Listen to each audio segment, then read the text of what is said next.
Tatlong katotohanan ng buhay. Una, lahat tayo ay mamamatay. Sa ayaw at gusto man natin, lahat tayo ay kukunin at matatapos sa mundong ito dahil ito ay nakatakda sa ating mga buhay. Ikalawa,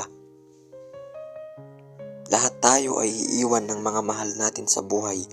Gaano man natin sila kamahal, ay darating ang panahon na kukunin sila sa atin.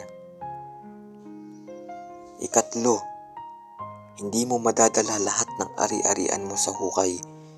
Gaano man karangya at gaano man karami at kalaki ang iyong naipundar, ay darating ang panahon ay iiwan natin ito at hindi madadala sa hukay. Ano ang dapat natin gawin maging masaya sa araw ng ating mga buhay?